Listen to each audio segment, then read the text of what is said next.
হাসির রাজা, জ্ঞানের রাজা, রসিক রাজা।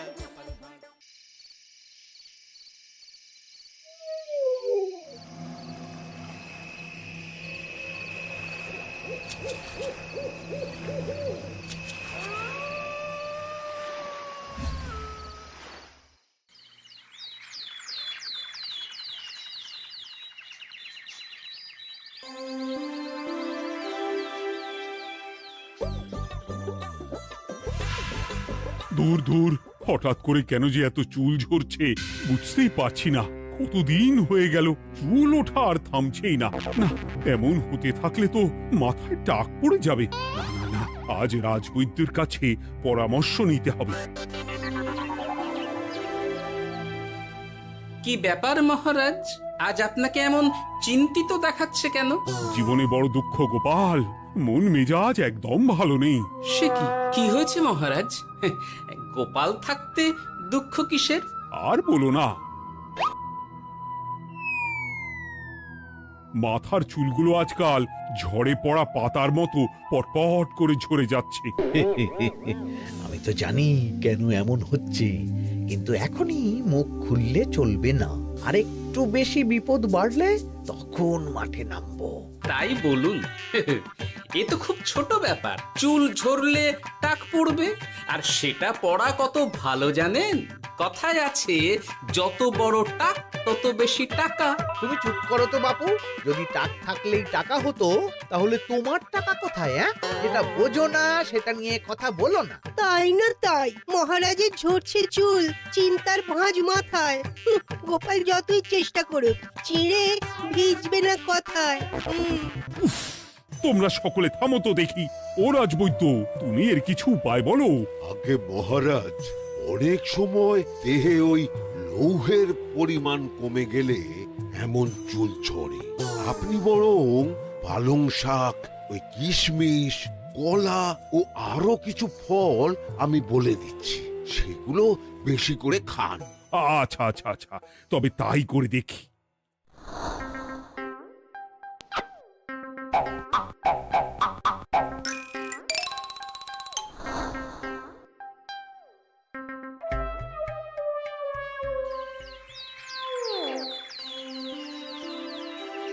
ও রাজবৈদ্য, তোমার কথা মতো শাক পাতা ফলমূল সবই তো খেলাম, চুল ঝরা বন্ধ তো হলোই না।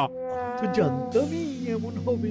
কিন্তু মহারাজ, এমনটা তো হওয়ার কথা নয়। কিন্তু হচ্ছে তো। আরে আমার সাধের চুল, কোথায় চলে গেলি সব? এর জন্য তুমি দায়ী। তুমি এর জন্য শাস্তি পাবে বৈদ্য। আমাকে আমাকে ক্ষমা করে দিন মহারাজ, এমনটা হবে এ তো আমি ভাবতেই পারিনি। কিছু মনে করবেন না মহারাজ, ছোট মুখে বড় কথা বলছি, কিন্তু সত্যি এখানে রাজবৈদ্যর কোনো দোষ নেই। ওকে শাস্তি দেওয়াটা ঠিক হবে না মহারাজ। দেখেছেন মহারাজ, গোপালের সাহসটা দেখেছেন? আপনার মুখের উপর কথা বলছে। তা বলি, তুমি যখন এতই বোঝো, তাহলে নিজেই একটা আস্ত লোহা খেয়ে দেখো না, তোমার মাথায় চুল গজাচ্ছে কিনা। ঠিকই আছে, এসব মূর্খের মতো কথা কেবল আপনার থেকেই আশা করা যায় মন্ত্রী মশাই। মহারাজ, আপনি বিচক্ষণ মানুষ, আমার শুধু অনুরোধ, আরেকবার ভেবে দেখবেন। ঠিক আছে, রাজবৈদ্যকে আমি শাস্তি দেব না, কিন্তু সকলের জন্য আমার একটা ঘোষণা আছে। কি ঘোষণা? আমার এই কঠিন সমস্যা যে দূর করে দিতে পারবে, তাকে আমি বিশেষ পুরস্কারে ভূষিত করব। এই তো পেয়েছি, এই সুযোগ কোনোভাবেই হাতছাড়া করা চলবে না।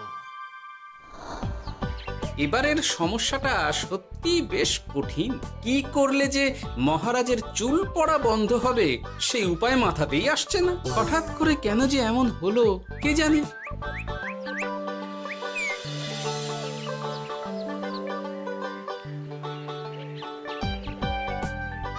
ও মা, তুমি এসে গেছো? একটু বসো, আমি তেলটা মেখেই হাত ধুয়ে খাবারটা বাড়ছি। হ্যাঁ, সে ঠিক আছে, কিন্তু তুমি কিসের তেল মাখছো এটা?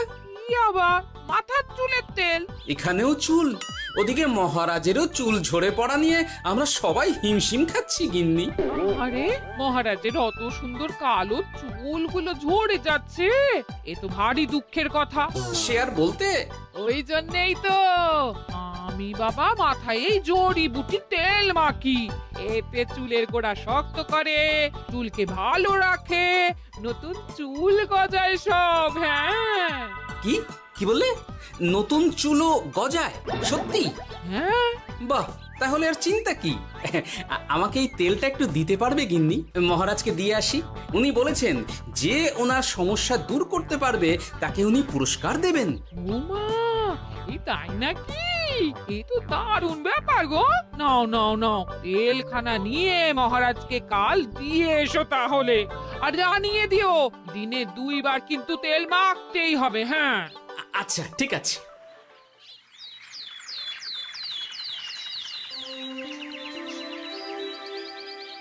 কোনো উপায় খুঁজে পেলে তোমরা? আগে মহারাজ, আমি আপনার জন্য নকল চুল বানিয়ে এনেছি। যতদিন আপনার চুল পড়া বন্ধ না হচ্ছে ততদিন আপনি এটা পরে ব্যবহার করতে পারেন। সে তো বুঝলাম, কিন্তু নকল চুল তো আর আসল চুলে জায়গা নিতে পারবে না বিজ্ঞানী। আসল চুলের কথা ভেবে আমি আপনার জন্য কেশুত্তে পাতা এনেছি মহারাজ। আচ্ছা বেশ। তা গোপাল, খুব তো আগের দিন বকবক করছিলে, তুমি কি এনেছো শুনি? সেটা যথাসময়ে দেখতে পেয়ে যাবেন মন্ত্রী মশাই। এটা জড়িবুটি তেল মহারাজ, আমি এটা আপনার জন্য এনেছি। এতে নতুন চুল গজায় আর চুলের স্বাস্থ্যও ভালো হয়। আমার গিন্নিও ব্যবহার করে এটি, তবে দিনে 2 বার করে মাখতে হবে, তাহলেই ভালো ফল পাবেন মহারাজ। বাবা, তাহলে তুমি কেন মাখো না? আচ্ছা, আপনার সমস্যাটা ঠিক কোথায় বলুন তো মন্ত্রী মশাই? মহারাজের জন্য কিছু আনলেও কথা শোনান, না আনলেও কথা শোনান। সত্যি তো মন্ত্রী, কেন তুমি সব সময় গোপালের পিছনে পড়ে থাকো বলো তো? এরা তো তাও সবাই কিছু না কিছু আমার কথা চিন্তা করে এনেছে, তুমি তো সেটাও করনি। না, আসলে মহারাজ, আমিও ভাবছিলাম আপনার কথা, কিন্তু থাক, বুঝেছি। আহ, দারুণ। তেলের গন্ধটাও খুব সুন্দর। গোপাল, তোমায় অনেক ধন্যবাদ। আশা করছি ব্যবহার করলে খুব ভালো ফল দেবে। একদম দেবেই মহারাজ। দূর বাবা, ভেবেছিলাম এক, হলো আর এক। কোথা দিয়ে যে গোপালটা মাঝখান দিয়ে এসে নাক গলিয়ে ঢুকে পড়ে, খুব শক্ত পুরস্কার নেওয়ার। দেখাচ্ছি মজা।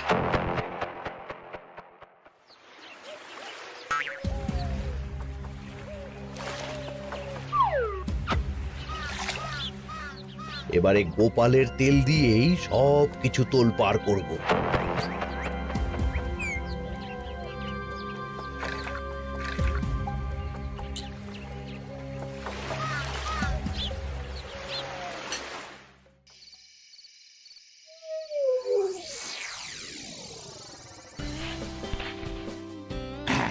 ব্যাস, হয়ে গেল 2 বার মাখা।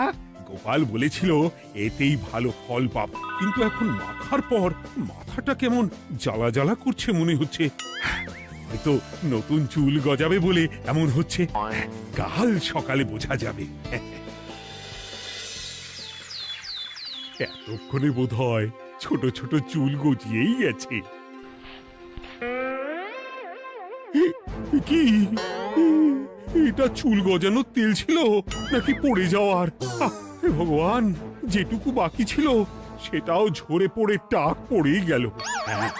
গোপালই হলো যত নষ্টের গোড়া। আজ আসুক সভায়।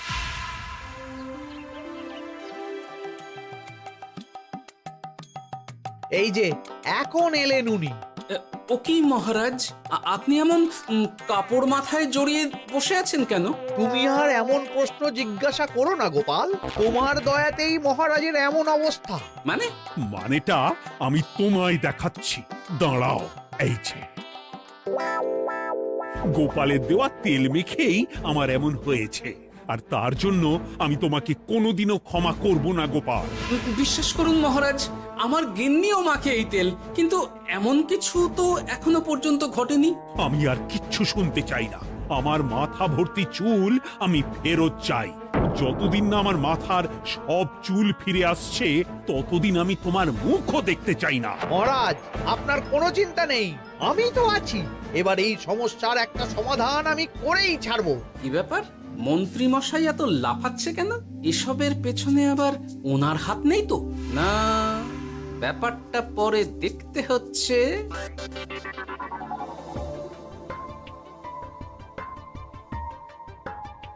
আমি বলি কি মহারাজ, এই সময়টা বরং আপনি নকল চুলটা মানে মানে পরচুলা ব্যবহার করুন। হ্যাঁ, অগত্যা, কিছু তো একটা গন্ডগোল আছেই। গিন্নিও তো রোজ মাথায় তেল মাখে, কই এমন তো হয় না। মন্ত্রী যদি কিছু করেও থাকে তাহলেও হাতে নাতে ধরবো কিভাবে? ও কি গো গোপাল দাদু, এখন এই সময় তুমি রাজসভা ছেড়ে এখানে? তোদের দাদু আর রাজসভায় যাবে না রে? কি বলছো গো? কেন? আর কেন, বিনা দোষে এমন শাস্তি। তোমায় শাস্তি দিয়েছে, তুমি শুধু বলো কে তোমার সাথে কি করেছে, বাকিটা আমরা বুঝে নিচ্ছি। আচ্ছা বলছি, কৃষ্ণনগরের মন্ত্রী মশাইয়ের বাড়িটা কোন দিকে একটু বলতে পারবেন? কৃষ্ণনগরে নতুন নাকি? আগে তো আপনাকে কখনো দেখেছি বলে মনে পড়ছে না। হ্যাঁ, আমি এখানে থাকি না, আমি এখানে আমার কাজে এসেছি, তাই মন্ত্রী মশাইয়ের বাড়ির ঠিকানাটা যদি একটু বলে দেন। নিশ্চয়ই, এ পথ দিয়ে সোজা চলে যান, তারপর কিছুটা ডান দিকে গেলেই পেয়ে যাবেন। আচ্ছা, অনেক ধন্যবাদ। ভিন গাঁয়ের লোক মন্ত্রী মশাইয়ের বাড়িতে? ব্যাপারটা বেশ সন্দেহজনক লাগছে। এই এই গুলটে ন্যাপলা, তোরা তোরা দুজন একটু আড়াল থেকে দেখতো লোকটা মন্ত্রী মশাইয়ের বাড়িতে ঠিক কি জন্য এসেছে, তারপর আমায় খবর দিস। ঠিক আছে গোপাল দাদু। তোমার আবার এখানে আসার কি দরকার ছিল? আমি তো বলেছি যে আমি ঠিক গিয়ে তোমার পাওনা গন্ডা মিটিয়ে দেবো। মিটিয়ে দেবে? কতদিন হয়ে গেছে জানেন? দেখো, হয় আমার কীটনাশক আর সার সব ফিরিয়ে দিন, নয়তো আমার জিনিসের দাম মিটিয়ে দিন। কীটনাশক, সার আর কি করে ফেরত দেবো বলো? ও তো সব পুকুরের জলে মিশে গেছে। ওসব আমি জানি না, আমার পাওনা গন্ডা মিটিয়ে দিন, ব্যাস।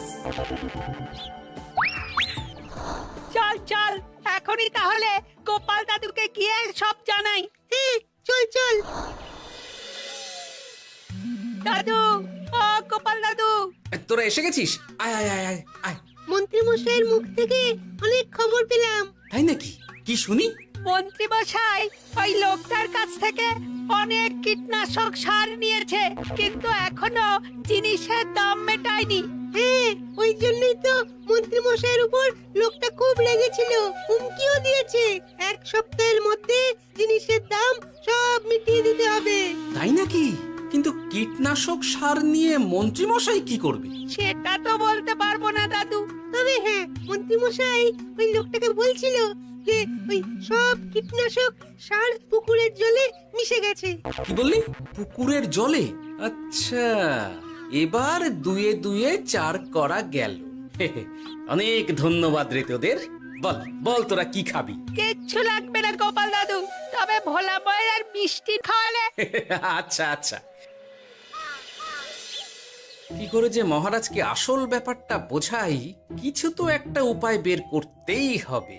তা বলি বাবা, রাজসভায় যেতে হবে না বলে কি সারাদিন এইভাবেই শয়নে শয়নে দিন কাটাবেন বাবা?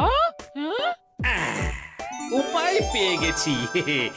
বুঝলে গিন্নি, আমাকে একটা জায়গায় যেতে হবে, বুঝলে? তারপর ওখানে যদি কাজ হয় তাহলে আগামীকাল রাজসভায় আমি যাব। কিন্তু তুমি যে বলেছিলে তোমার এখন ছুটি। হ্যাঁ, কি আর করি বলো, গুরুত্বপূর্ণ একটা কাজ, তাই যেতেই হবে। আচ্ছা যাও।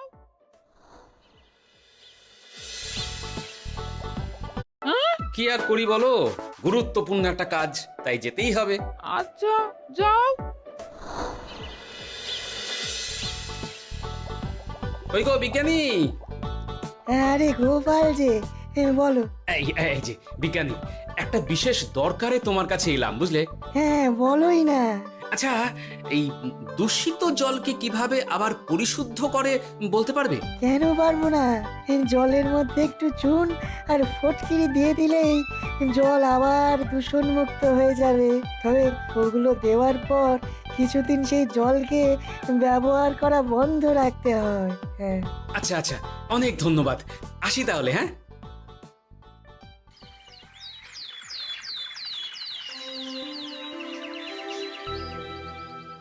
ছায়া পড়েছে, ছায়া পড়েছে। আমি বেশ বুঝতে পারছি তার ছায়া পড়েছে এখানে। কার ছায়া পড়েছে? আজকাল তোর মাথা থেকে অনেক চুল ঝরে পড়ছে, তাই না? আগে হ্যাঁ সাধু বাবা, আপনি একদম ঠিক কথা বলেছেন। ও বাবা, এই আবার কোথা থেকে উদয় হলো? আরে আমি একা গিয়ে সেই স্নানের পুকুর পরিদর্শন করতে চাই। যথা আজ্ঞা বাবা।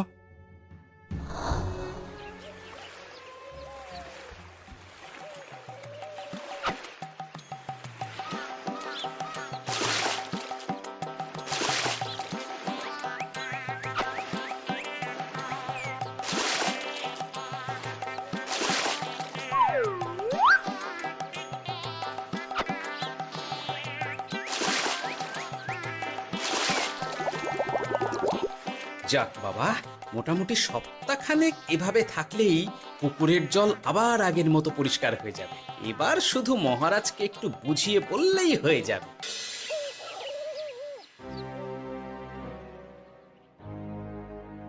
কি বুঝলেন সাধু বাবা? আমার অনুমানটাই ঠিক ছিল। পুকুরের জলে কালো ছায়া পড়েছে, কুদৃষ্টি পড়েছে, তাই এমন হচ্ছে। সে কি? কি কালো ছায়া? যত সব বাজে কথা। জল দূষণ করলাম আমি, আর দোষ পড়ছে কালো ছায়ার উপর। তাহলে এখন কি হবে? চিন্তার কোনো কারণ নেই।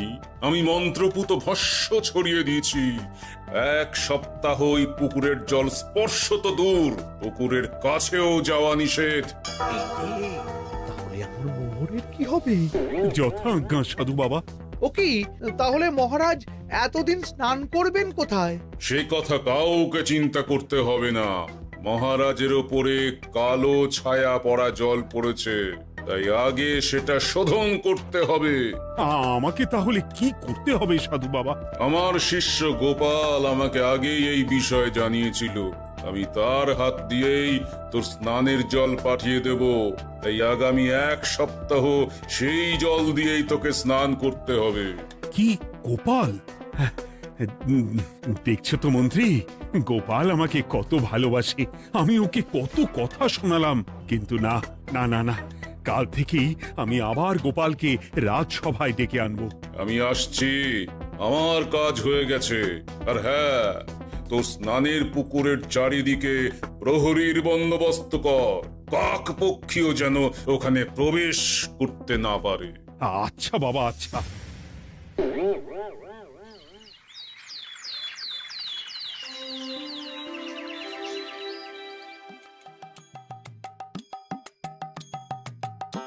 গোপাল, তোমাকে আবার এখানে দেখতে পেয়ে আমার খুব ভালো লাগছে। তোমার গুরুদেব গতকাল এসেছিলেন, কিছু মনে করো না। না বুঝেই তোমাকে অনেক কথা শুনিয়েছি। না মহারাজ, আমি জানি আপনি আমাকে খুব ভালোবাসেন, তাই আমি কিছু মনে করিনি মহারাজ। এই নিন, আমি আপনার স্নানের জল এনেছি। হ্যাঁ হ্যাঁ, দাও দাও দাও।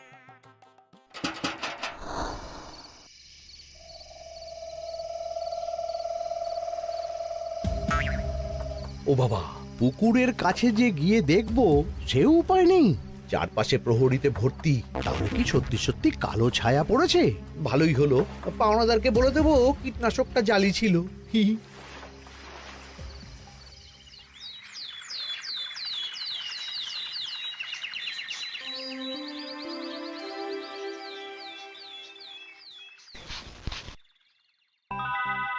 এই তো আমার সেই পুরনো কালো চুলগুলো আবার ফিরে এসেছে। আহা, কি যে আনন্দ হচ্ছে দেখে। আজ 1 সপ্তাহ সম্পূর্ণ হলো। গোপালের জন্য আমার স্নানের পুকুর থেকে কালো ছায়া দূর হয়েছে। আমাকে এই সমস্যা থেকে দূর করার জন্য আমি গোপালকে 100টি মোহর উপহার দিতে চাই। ধন্যবাদ মহারাজ। দূর, আমার আর ভালো লাগে না। সব সময় গোপালই মোহর পায়, এটা তো আমার পাওয়ার কথা ছিল। এদিকে আজকে পাওনাদারও আসবে।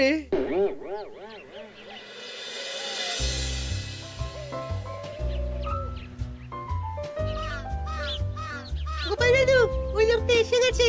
আচ্ছা, আসছি। এটা তো মন্ত্রীর বাড়ির দিকে রাস্তা। আমরা তাহলে ওদিকে কেন যাচ্ছি গোপাল? আপনার পুকুরের আসল রহস্যটা কি সেটা আপনি জানবেন না মহারাজ? মানে নিজের চোখেই দেখুন, তাহলে বুঝতে পারবেন। আরেকটু সময় দাও আমায় ভাই, এমনিতেও তোমার কীটনাশক কোনো কাজের নয়। কি এখন এসব কথা? আর একদিনও সময় দিতে পারছি না। একটু বোঝো, একটু। সব আমি মহারাজের পুকুরের জলে মিশিয়ে দিয়েছি। মন্ত্রী, তুমি তাহলে সেই কালো ছায়া? মহারাজ, আপনার পর্দা ফাঁস হয়ে গেছে মন্ত্রী মশাই। তুমি তাহলে সবটা জানতে? একদম প্রথম থেকে। রে, খুব জোর ফেঁসেছি।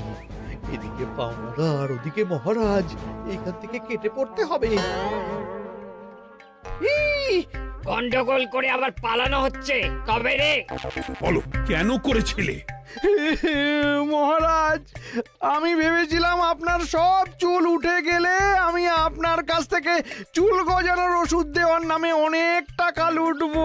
কিন্তু সেই ভাবনা ভাবনাই থেকে গেল, সেগুড়ে যে বালি হয়ে গেল।